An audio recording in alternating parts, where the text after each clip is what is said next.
Dans ce rapport circonstancié qui inclut les actions menées par le comité de haut niveau de l'Union africaine qu'il préside, le chef de l'État, Denis Sassou Nguesso, a retracé les efforts consentis par ce comité entre février 2023 et février 2024.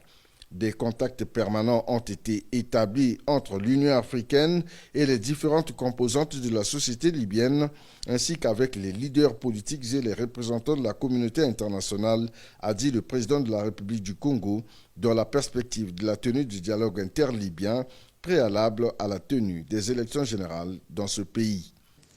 À plusieurs reprises, nos mandataires ont rehaussé de leur présence la quintessence des rencontres du comité préparatoire de la conférence de réconciliation interlibyenne. La tenue des réunions consultatives du 8 au 12 janvier 2023 à Tripoli et des rencontres du comité préparatoire à Benghazi, à Seba, à Zouara, qui participent de cette démarche inclusive et ouverte à tous, augure d'un optimisme légitime sur la voie de la sortie de crise. De son côté, la grande commission préparatoire de la conférence de réconciliation interlibyenne a tenu sa réunion inaugurale le 20 juillet 2023 à Brazzaville.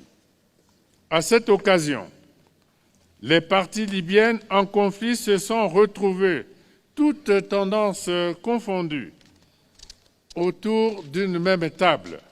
À Brazzaville, comme sur place en Libye, des réunions consultatives ont obtenu des résultats fructueux, a poursuivi Denis Sassou Nguesso, qui a reçu personnellement certains leaders politiques libyens, à l'instar du maréchal Khalifa Haftar, Mohamed El Menfi et Abdallah Lafi, pour une mise en confiance des différents protagonistes de la crise libyenne.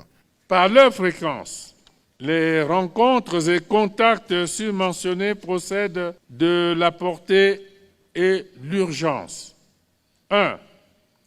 De dissiper les méfiances, les incompréhensions et les craintes pour rassurer toutes les parties libyennes.